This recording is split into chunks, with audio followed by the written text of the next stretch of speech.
It is the final episode of season number 2 for the league. Well, I should say the final game episode of season 2 of the league. There will be no more games after this point until we get to season number 3. Next video will be the off-season video. But we have so much to cover because Toledo and Coach Cam King are in the playoffs. We have all of our bowl games to get to. I mean, if you wanted a fantastic bowl week, bowl month, you've got it because this is phenomenal right here. And we're going to start with Army and San Jose State. Listen, San Jose State didn't have the year that they wanted. Wasn't up to their standards. But you could finish it out with a great performance in the Hawaii Bowl against a good Army team.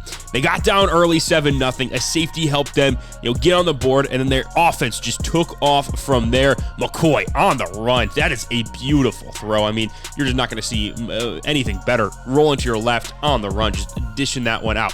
Now 16-7 here. We're late in the third quarter. It's 2nd and 5 for the Spartans, and that is another touchdown for McCoy. Now they're going in the Wildcat. Maybe just pouring it on a little bit, adding some insult to injury relief. Brown takes the handoff. He's going to find the end zone, and San Jose State finished the season how they kind of wanted to play the entire year, 38-7. Old Dominion has taken on MAC opponent Central Michigan, and Taj Bullock in his swan song, showing off his legs like he did all season long. I think he finished the year with 15, 16 touchdowns.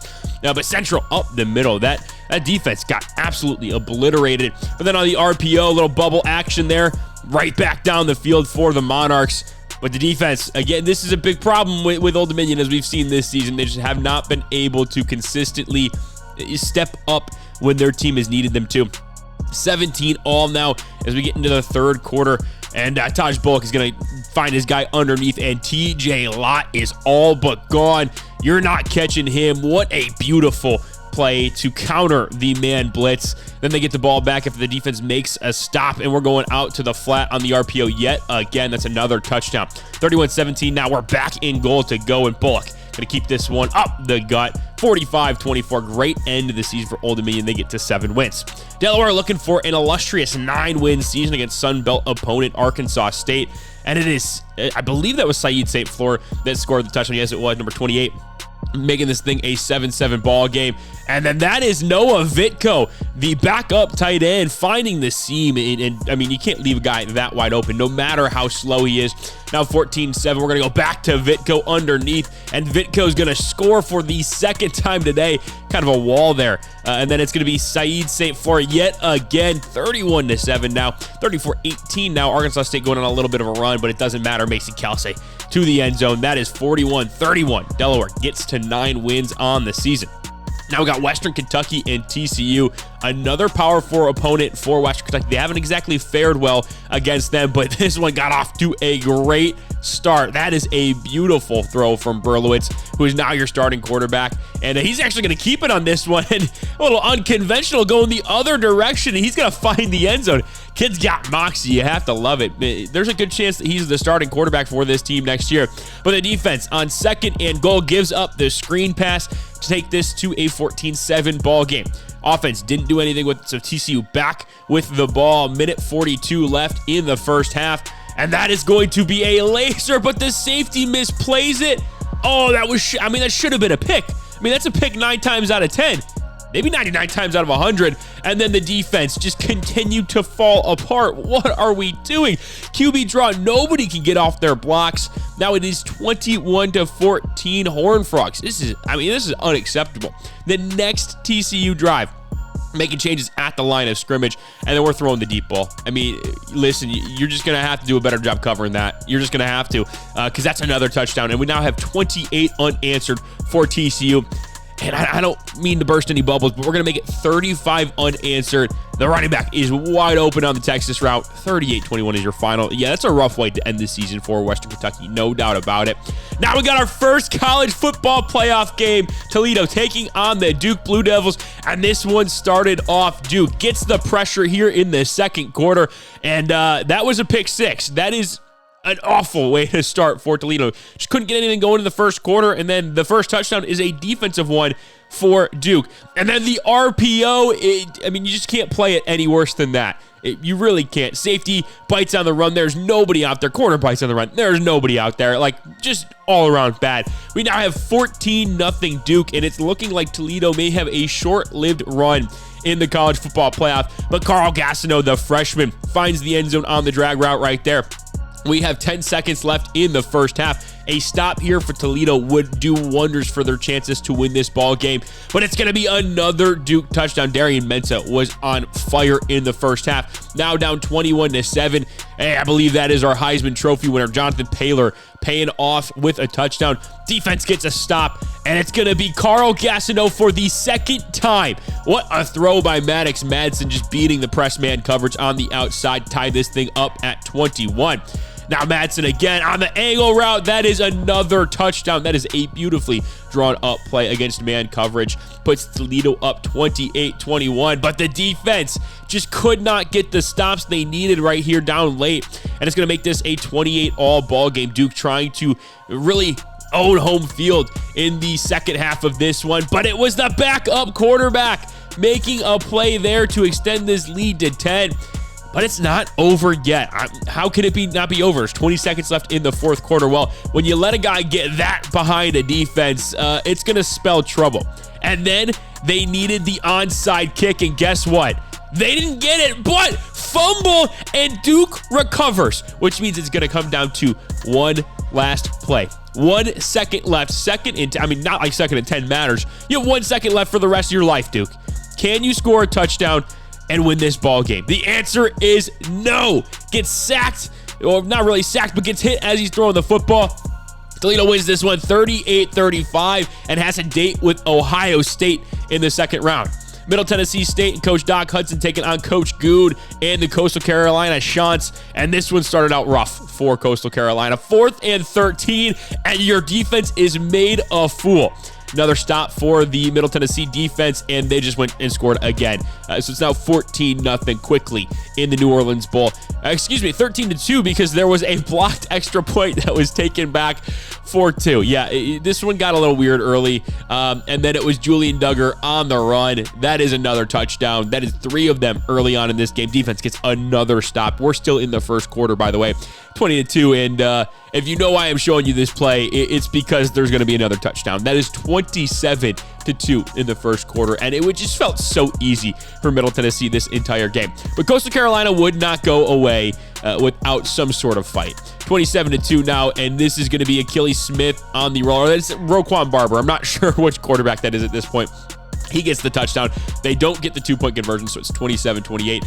And then right before the half, Jaden Krettel on the screen there. He gets great blocks. Like, if you get that good of blocks, you're going to be dancing in the end zone. And it wasn't over, because defense gets another stop, and Julian Duggar's going to show off the arm. That's Talon Shetron. Yeah, it doesn't get easier than that. He's going to showboat a little bit across the goal line. Yeah, you see that final score, right? 83-8. Second half was not any better, and Coastal Carolina, just not a great year 2 under Coach Goon.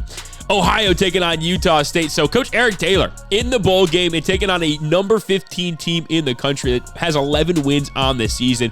And this one was close. I will say that, early on especially. But Ohio started to pull away here. You see Tim Carpenter throwing to the corner route, 35-17 now. 3-score ball game. It's kind of getting to that point where it's like, okay, it's probably out of it. But then Utah State has the fourth quarter of a lifetime. It starts with this pass right here, and then the defense gets a couple of stops to really step up and make some plays. Just kidding. That is a bubble route to Tracy, and he's going to go all the way. So you get a touchdown, but your defense can't get a stop. I hope I got you with that one. It's now 42-24. There's 4:48 left in the ball game, and it's going to be Burt Emanuel Jr. finding his wide receiver in the flats to make it a 14-point ball game. And now we're going to go to the ground here with 3:41 left, and that's a broken tackle. And oh my God, he's in the clear now. Whoa. Okay, folks, we went for 2 now. 6-point ball game. If we score here, we're up. Burt, if we score here, oh no, Burt. That was such a bad throw. Oh man. Utah State almost pulls off the most shocking upset of bowl season, but falls just short. San Diego State taking on Louisiana Tech, and that probably should have been a pick six. Very, very tight window there from Malachi Nelson, but it is a touchdown nonetheless for the Aztecs, and then Nelson using his legs next time down to make this a 14-0 ball game. Back on the offensive side of possession, I mean, the defense is playing out of their mind. It's Tyson Chavez, the Mackey Award winner this season. Tight ends are big focal points of offenses in this league. And we saw that early on in the year, late in the year. 28-14 now, the offense continues to be a well-oiled machine. And if you're going to press, you better have an answer. Louisiana Tech did not. And that is going to be a Bostic touchdown. When are teams going to learn? You can't consistently press if you actually can't press man. 63-14 is your final. I mean, just an unbelievable finish to the season for San Diego State. I don't think they finished the year ranked, though, if I remember correctly. Like, it's an abomination. App State taking on Tulsa on Coastal Carolina's field. Like, this is against the team they dominate. Why are we showboating early? They do end up scoring, but that is a lesson for that player. Don't be doing that. And then Tulsa, a little motion wheel route. That's pretty cool. That's a touchdown right there, and they're bouncing back in a big way. 7-7 now, and Chambers going to throw out to his fullback, and that is a App State touchdown. 13-7 after a blocked PAT. But then the RPO yet again. That is another Mountaineer touchdown. 21-7 after getting the 2-point conversion. But right before halftime, 40 seconds left, it's going to be a Tulsa Golden Hurricanes touchdown to cut this thing to 7. But on 4th and goal here in the second half, 2:43 left in the third quarter, still no scoring yet. Chambers going to roll out of the pocket, and he's going to just try and find the end zone, and he will get to the corner, outrunning the defensive end, make this a 28-14 ball game. And then with a chance to go up 3 scores, Chambers making some adjustments at the line of scrimmage, and he's going to find his receiver in the flats. That's a nice little drag route. It's going to end in a touchdown. Tulsa would make it close at the end, but not enough. A little too little, too late action there. 35-27 your final there. No, number 24, Nevada. Yeah, you heard that right. Taking on North Carolina. I forget what bowl this is. It looks like the Tony the Tiger Sun Bowl, based off of the Kellogg's Frosted Flakes decal on the side right there. And this would be North Carolina getting on the board early, but Nevada using that patented RPO flat play that they love so much. Gets another touchdown there, and then CJ Hester is going to find the end zone to make it a 20-7 ball game. Wolfpack defense has been stout all day, but allows the Tar Heels to get inside their 10, and they would pay it off with a read option touchdown. Quarterback keeps it there. It was a right play. Sometimes you have good defense. That time was kind of a mix of both. And this RPO flat read made this one out of reach, and that's going to be 9 wins on the year for the Wolfpack. Big season for them. Louisiana and Boise State are taking each other on in a battle of 6 and 6s, and that's Rockwell finding the end zone on the inside zone play right there. Great run from him. They're going to give him the ball yet again, and Rockwell is going to make some people miss, do a little teleportation, outrun the defense, and make this a 14-0 ball game. Man, this Louisiana offense really found its groove in this game. It feels like it should have happened earlier in the year. But, you'll take it at any point. And then Lunch Winfield delivers a great strike on the out route there. 27-9 now in the third quarter. And it's Rockwell again fighting through the defense for his 3rd touchdown of the game. And then just to cap it off, we're going to go to the 4-star freshman running back, Whitehair, for the touchdown. Let's do a little scoreboard recap of the first half of bowl games before we get to the rest of the Toledo run. San Jose State needed a good end to the season over Army. They got it. Same with Old Dominion. Both of them finished 7-6. Western Kentucky drops. I think they were the only non-user versus user team to lose a bowl game. That is rough. And they lose to TCU in a game that they led 14-0 to start. Not a great way to end the season. Delaware, though, with an exclamation point over a solid Arkansas State team in their bowl game in the Boca Raton Bowl. And then Middle Tennessee, kind of a FU to the committee for not putting them in. It just taking the belt to Coastal Carolina and Coach Goon. And then, probably the effort of the year, Utah State almost pulling the upset of Ohio, came just a touchdown short of doing so, and we're in great position to do it as well. So a great end of the season for the Aggies. For Ohio, not your best effort, but listen, you got the win. You win 12 games. You'll take it. App State with another 12-win season. This time they beat Tulsa. Actually, they might be 13-1. The quick calculations in my head would say that is correct. So a 13-win season for the Mountaineers. Nevada, big win over North Carolina. And then, as we just saw, Louisiana taking it out on Boise State, getting to 7 wins. That was a big win for the Hingle-McCringleberry era in Lafayette. And then, obviously, Toledo with the big win over Duke. They got down early in that one, but they didn't let it phase them. That offense, man, we know they can strike at any time, and that's what makes them so dangerous in this playoffs. If the defense can just do its job and really keep teams under 35 points, they're going to be in a great spot to win a lot of these ball games. And I mean, you have to feel confident about their ability to do that at this point from what we've seen so far. So let's get into the rest of Toledo's run, because let me tell you, it was just as exciting as that first game was. And we're going to talk about this Ohio State game here first. We are 3:30 left in the first quarter, and Maddox Madsen's going to show off the likes. He's been throwing the ball so much this season. Hasn't really had the chance to show off his athleticism, but he gets 2 right there. And Toledo's now up 10-0 before Ohio State is able to sniff the end zone. What a beautifully designed play. Great block right there that they picked up. That's 10-10 now after another field goal. But when you see press man coverage, what are you going to do, right? And of course, they're going to go to the go ball, and Gastineau just dusts the corner off the line of scrimmage. And that is going to be another Toledo touchdown, 17-10 now. As we go into the final minute of the first half, they get the ball back, and Madsen's going to roll out. He's going to find his receiver, and he's going to get into the end zone. So we now have a 14-point ball game at halftime. I don't know if anybody expected this to happen when you saw what Ohio State was able to do to Ohio earlier in the year. And it's Gastineau again. You keep pressing him, he's going to keep burning you. When are we going to learn? So it's now 31-10. And it's not over. Like, this is turned into a absolute beatdown, belt to ass, like you have never before seen, and it's capped off with a beautiful throw back of the end zone. Madsen on the run, 38-10 in the second round. So let's take on Georgia in round number 2. That is the 14th win of the season for Toledo, by the way. So they've been on fire.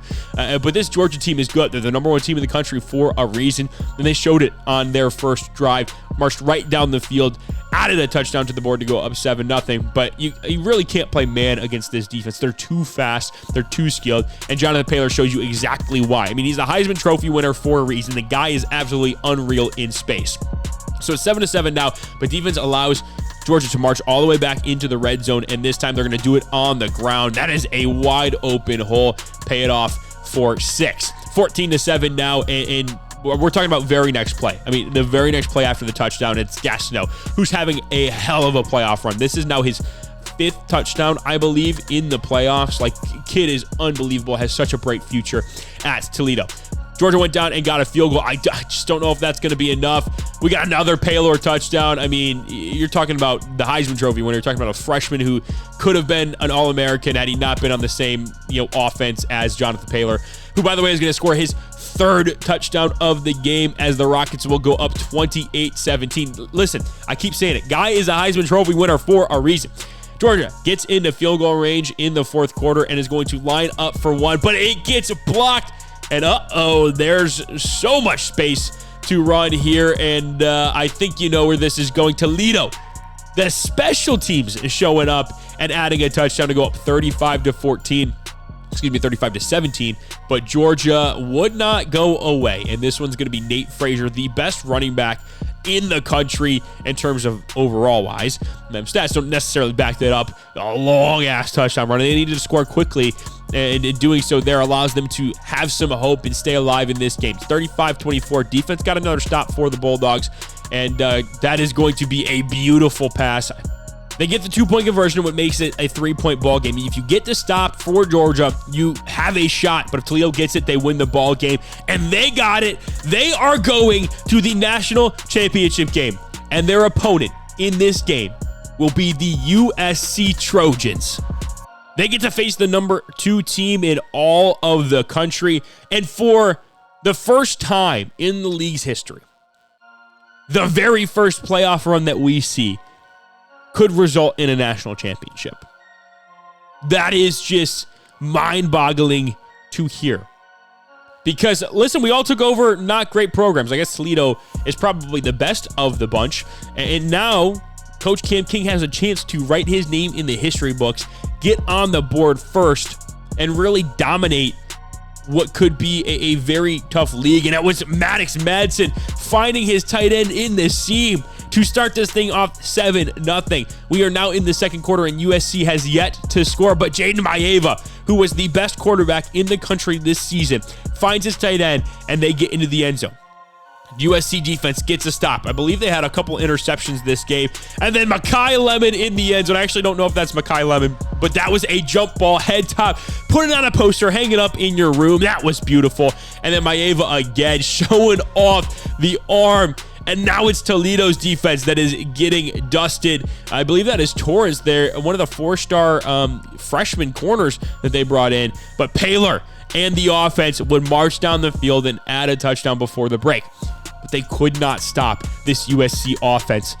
For whatever reason, after the first quarter, it just all fell apart. Another score before halftime, and it's now 14-point lead, and USC starts with the ball out of the break. Or maybe they've got to stop. I cannot remember. That is my bad. That's the Toledo's defense is bad. Wow, you let that guy get wide open. It's now a 21-point ball game, and a little jet sweep touch pass makes this 42-14, 28-point lead. I think this is the most that Toledo has trailed by at any point under the tenure of Coach Cam King. But they get on the board with that touchdown pass right there, and then Madsen's going to show off the arm yet again. And it's Gastineau. This dude is just a touchdown machine. 42-28 now. There's some hope for this Toledo offense, or for this Toledo team, but the defense just needs to make some stops. But now Maeva's going to do it with his legs. The cutback is beautiful, and USC is taking the trophy back to Southern California. They are your 2027 national champions of the college football world. So as we take a look back at the college football playoff for 2026, Toledo comes ever so close, losing to USC in the national championship game. And this USC team, was pretty dominant. Outside of that Auburn game that gave them a scare in the Peach Bowl, they owned Texas in the Rose Bowl and then won by 2 touchdowns in a game that they pretty much dominated against Toledo to become your 2026 national champions. Teams like Duke, Michigan, Oregon, Miami, Mississippi State, Arizona State, Ohio State, Georgia, and Texas also made the college football playoff this year. I mean, it was a stacked lineup, but you do see some new faces like Duke, like Mississippi State, like Auburn in the playoff era. So it was nice to see these teams kind of get in it, against some of the more established programs. Toledo, obviously the big story, beating Duke in the first round at their place, and then just dismantling Ohio State, coming out of Georgia, All-State Sugar Bowl, coming out of Georgia with a victory. No, that was wrong. And obviously, coming out of New Orleans with a victory against Georgia by 3 points there. It was huge. They're the number 1 team in the country. And then USC. I don't know how USC wasn't the number 1 team in the country. They were 15-1. But that was a tough game. I mean, just everything that probably could have gone wrong went wrong for you. And Jaden Maeva was the best quarterback in the country for a reason. He takes care of the football. He makes the right reads, makes the right throws, and relies on his guys to make plays after the catch. That's exactly what they did. You can't get mad. Like, you took Toledo to the national championship game. Like, that is a fantastic season and something that you can be really, really proud of, I think, if you are Coach Cam King and if you're a Rocket faithful. As we take a look at the teams as a whole and how their as we look back at the statistical output of the teams this season, we'll get a better picture of what these teams were and what they represent. This is post every single game of the season, so post national championship. You can see Middle Tennessee State put up a lot of points. They were a super efficient offense, 10.1 yards per play. They were essentially averaging a first down every single play. Ohio, Toledo, San Diego State, Jacksonville State, Appalachian State, ODU, Coastal Carolina. Those are your best offenses this season. When you look at total yards, it was Ohio, 50 more yards essentially than the second place team. Middle Tennessee State was the second team over 500 yards in a game, or I should say per game. San Diego State, App State, Toledo, San Jose State, Jacksonville State, Louisiana up there as well. With San Jose State and Louisiana, the points just didn't come in bunches like you thought they would. They stalled out once they got to the red zone a lot. but they still put up a lot of yards. Your yards per play leaders: Nevada, Jacksonville State, App State, Ohio, Old Dominion, San Diego State, Toledo, Middle Tennessee. Like, these are your typical suspects. And obviously you see Louisiana, Delaware, UMass, Western Kentucky, Coastal Carolina, all over 7 yards per game as well. They were all really good offenses. In terms of who threw the ball the most, it was Ohio, Toledo, San Diego State, San Jose State, Coastal Carolina, and Western Kentucky, all averaging 330 yards or more per game. Toledo over 400, Ohio over 500. They did not run the ball a ton, as you'll see with their 32.5 yards per game. In terms of the best rushing offenses, Army, Arizona State, Florida, Air Force, Middle Tennessee State with 190 per game, App State with 180. I mean, it's 190 per game. Let's just call it what it is. And then I believe number 3 would have been Delaware and Louisiana, both at 160 per game as well in terms of the rushing yards. As we go to the defensive side of the football, we'll look at the teams that held their opponents to the least amount of points. Middle Tennessee State, Nevada, App State, all to 21.5 or less. Not as many good defenses this year as last year.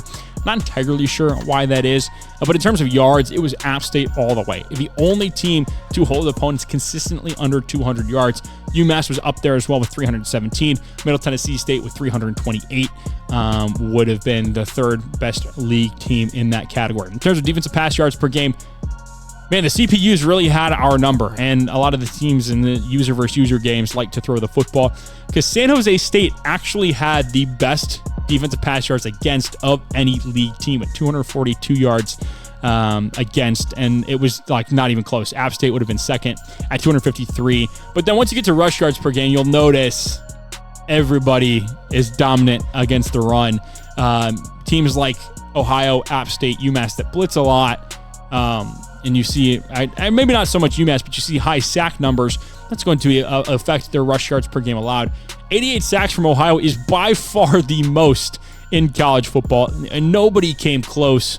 App State ended up playing, or I should say Toledo ended up playing 17 games and couldn't touch Ohio in 14. Just it's stuff that when you look at it, it's like, okay, what were they doing? They were running a lot of zero blitz. That was better than everybody else. And I mean, that's what it comes down to. In terms of the big turnover differential that we look at, Jacksonville State, 15, plus 15, the best in the league. They were really good at taking the ball away, didn't turn the ball over a ton. I mean, when you look back at the Conference USA Championship game, they forced 5 turnovers in that game and only turned the ball over, I think, 1 time the entire game. Middle Tennessee State, even given the fact that they played poorly in that game and were -4, -5, they still were +9 on the season. Not too many other teams were in the plus category. San Diego State was +5 at the end of the season. App State was +3. Nevada was +1. I think they were the last plus team. UMass, straight even. 0 across the board there. We'll flip her around. Bowling Green was -22. Missouri State -21. Buffalo -21. Fresno State -20. Coastal Carolina -16, Utah State -12, Louisiana -11, Old Dominion -11, San Jose State -10, Ohio -8. But a lot of these teams are better than they were at last year, and I think that is the most important thing to take away from this, is that differential-wise, teams got better at taking care of the football, and we started to see that result in more wins, right? The more you have the ball in your hands, that you're not gifting possessions to the other team, the more you're going to win football games, and we saw that come true this season. So I think that, hopefully, even next year, as teams get better, as guys start to get more comfortable in their systems, you start to see that turnover number drop even more. Time to talk about coaching carousel moves, and we're going to start off with the biggest one in the country. Toledo head coach Cam King gets hired away to be the head coach of the Notre Dame Fighting Irish. If you thought he was good at Toledo, just wait until he gets the resources of one of the biggest blue bloods this sport has ever seen. Yeah, this was a big one in the group chat when it happened. Let's just say that people are unhappy that he gets to make a move like this. But yeah, the carousel was quite interesting, and you're going to see why in a little bit. I also just want to give a quick shout out to Coach Booth. He's an actual person, and he made these graphics for the coaching carousel, and I just want to shout him out because they look so cool, and they really add an element of like realism and immersiveness to the Dynasty, he just needs a shout out because this is very cool. You're gonna see the ones that we have coming up, but he did a fantastic job with these. So shout out the Boof, the slug himself, Mr. Brunky. As you can see, there is a new head coach of the Arkansas Razorbacks. Former Jacksonville State head coach Lou Brown is taking his talents to Fayetteville, and he's going to be calling some hogs out there in the SEC. Big jump for him after 2 successful years in Conference USA. He's making a big move, and let's just say that with a team like Arkansas and the talent that they have, this could be a really, really good program in a few years. And you see right here, Oklahoma State hires Alfred Boof. The slug is going to Stillwater, Oklahoma. He said goodbye, San Diego. He told him, hey, remember, in our intro video, he said he was going to leave as soon as possible. He did exactly that, going to be a poke in Oklahoma State. And if you can see at the bottom of the screen right there, we'll go to it anyway. Kansas hires Aiden Crowley. I told you Coach Crowley would be on the move. There were rumors of it swirling. He had 2 offers from Stanford and Kansas. He elects to go to the Big 12 and follow Coach Boof to take on the Jayhawks. Listen, they weren't a great program last year, but certainly they'll be a better program with Coach Crowley at the helm. Coach Sean Combs, so you can see once we get up here, right here, he did have 2 offers, one from Virginia Tech and one from Maryland, that he turned down to stay with the Bobcats. So you got to imagine that Ohio's in a prime position to own the MAC conference this year, and you're going to see why in a second. And you can probably already tell as we're passing some of these names, hey, there was a head coach there. What happened to them? Well, you'll find out in a second as we get to the bottom of the screen. So Coach Cause is actually going to be put on administrative leave for the year. The NCAA did not actually give him the 1-year ban, but the university did. I misspoke in the last video. Coach Cause will not be the head coach of the UMass Minutemen this season. It will be an unnamed interim that they're still trying to find, to be honest with you. And while they figure out this whole murder thing and get things sorted there. But as we continue to scroll on down, you're going to see some familiar names at different places. P. Rizzy on the move. He said goodbye to Bowling Green. He's going to one of the worst programs in the entire country in the Marshall Thundering Herd. They won 1 game last year. 1 game. And P. Rizzy's like, yep, we're taking that. Absolutely no problem. Marcus Freeman. Marcus Freeman at Stanford now. Watch out for the Cardinal to be much, much better than they were this year. We're going to continue to go down. You see that right there? Coach Hugh Janus was fired from the Buffalo Bulls even after winning 2 of their last 3 games and being really, really competitive. So he's taking the job at ULM, and he is going to join the Fun Belt, and you will see how many teams are usured in the Sun Belt Conference. We have Marshall now. We have ULM, and you see it at the bottom right there. Coach Hardy Sonnenberger Jr. takes the Texas State head coaching job. They are the worst team in this game by far. He's already got a 23% job security rate. There's a good chance that he gets fired anyway. But we now have 3 new Sun Belt teams without losing any of them. So here's how the conferences look in terms of conference makeup of teams. With Coach Lou Brown gone, it remains Doc Hudson, Chuck Downfield, Mo Shiesty, and Dustin Wagner. So not much changes in Conference USA aside from Coach Lou Brown leaving. In the MAC, it is now just Sean Combs. The MAC is completely dissipated. Like this, we went from 5 MAC teams to 1. Obviously, UMass is a interesting circumstance, but Sean Combs is now the favorite to not only win the conference, but make the college football playoff from the group of 5, simply because he doesn't have to play anybody. So, interesting turn of events there. And then the Mountain West is down to 2 teams. Coach Haywood Jablomi and the Nevada Wolfpack, and Coach Eric Taylor and the Utah State Aggies. That's it. That is all that's left in the Mountain West. We go to the Sun Belt. You'll see why. Okay, you see it in a second. 7 user teams. We still have Louisiana, Old Dominion, App State, and Coastal Carolina, all manned by the same coaches. But now we have P. Rizzi, now we have Hugh Janus, and now we have Hardy Sonnenberger Jr. all in the Sun Belt. So we have 7 of the 14 teams are user controlled. This conference is going to be cinema. There is no two ways about that. But now we go and check out the SEC. We got Coach Lou Brown joining the ranks of all of these teams. Vanderbilt was open as well. It was open to Coach Noah Cavan, but he decided to turn it down in favor of staying with the Monarchs. Going up to the Big 12, it's now 2 teams coached by Aiden Crowley and Coach Booth. They are taking on the rest of the Big 12. Some other Big 12 jobs that opened up but were not offered to the league players. TCU, Iowa State. I believe that was it for this season. Going to the FBS Independent, obviously Coach Cam King going to Notre Dame. So that is how the coaching carousel shapes up.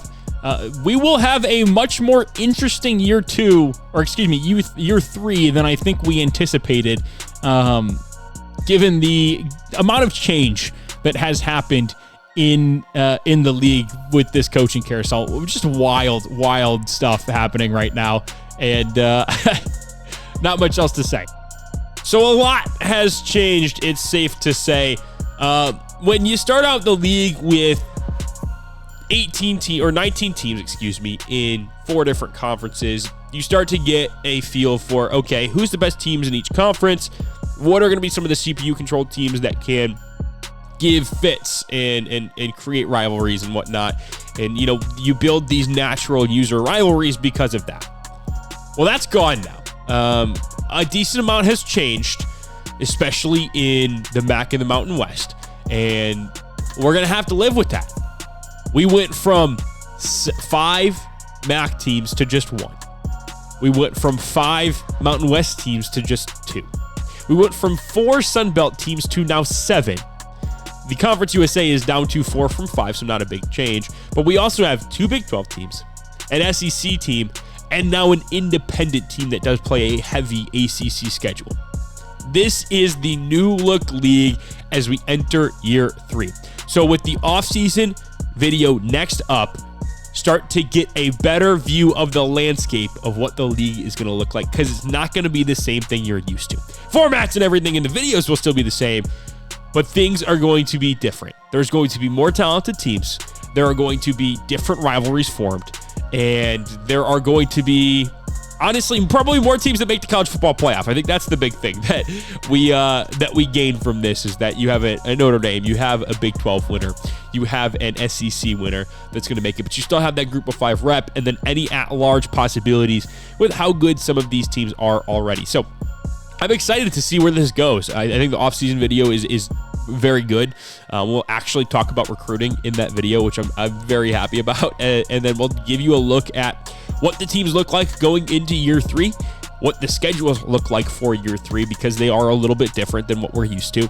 And then we'll go from there. Year 3 is already underway, so it's just now about getting to that point so you guys can see those games. You guys are going to love it. I'm sure of it. So make sure you hit that subscribe button, hit that like button, hit the bell so that you get notified when these videos do come out. We're gaining some steady traction here. When we first released this series, because the game was so new, the first couple of videos were sitting at like 900, over 1,000 views. And then we kind of tapered off a little bit. But now we've kind of, after we've hit a valley, we're kind of in a sweet spot right now. We're going up. We're progressing in the right direction now. And to all of you that are consistently along for the ride, I thank you. You guys are awesome, and you're the reason that this series is able to be as cool as it is. Because you guys are devoted, and you do put yourself in the world as fans and have rooting interests. So I appreciate you for that. That is all I have for you guys today. Thank you all so much for watching. I hope you enjoyed. Catch you on the flip. See ya.